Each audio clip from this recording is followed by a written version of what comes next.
J'interviens en tant que rapporteur d'application de cette proposition de loi issue des travaux d'une mission d'information que nous avons menée conjointement avec Laurence Vanceunebroek.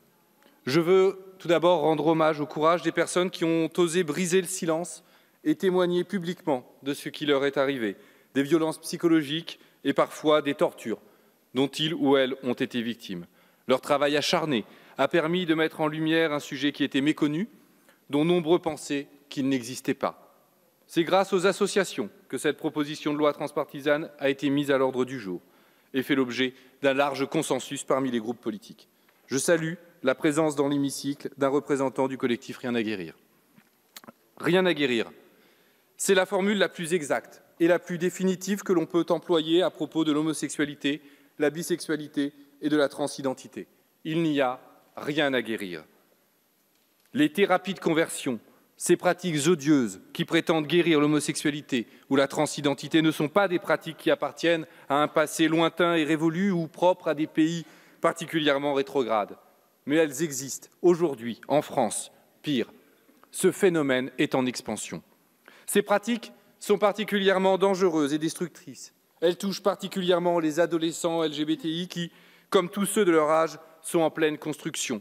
Imaginez un instant ce que ces jeunes subissent. À l'âge des premières amours, des désirs naissants, ils voient leur vie intime et amoureuse réprimée. On essaye de leur faire croire qu'ils sont malades, puisqu'on essaye de les guérir. Qu'ils ne doivent pas être eux-mêmes, puisqu'on cherche à les faire être différents.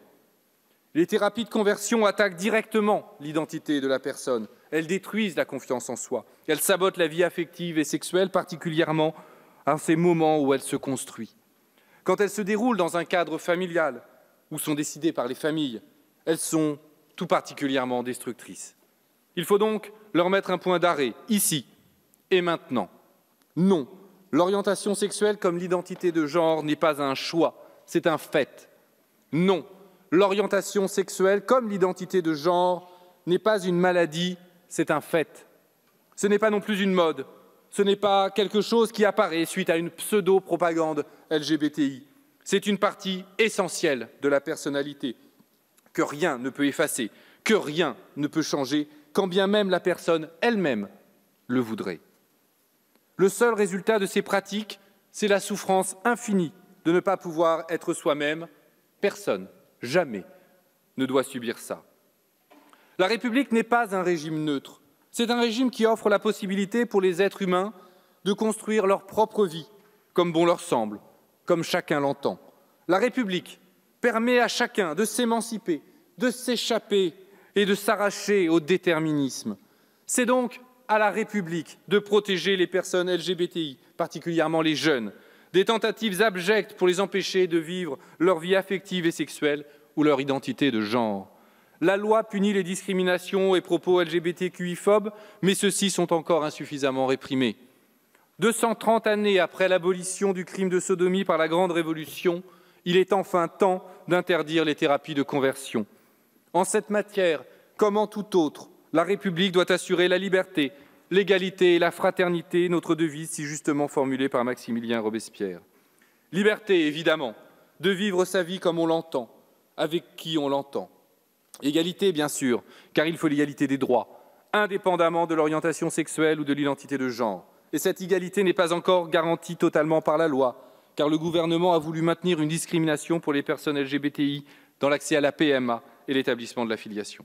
D'autres discriminations insidieuses perdurent, comme pour les adoptions, à l'embauche, pour trouver un logement. Fraternité, enfin, et c'est ce que nous faisons avec ce texte de loi, pour punir les personnes qui voudraient empêcher la liberté et l'égalité. Il n'y a pas de fraternité possible quand on essaye d'empêcher les uns d'aimer les autres et de les guérir de leur amour.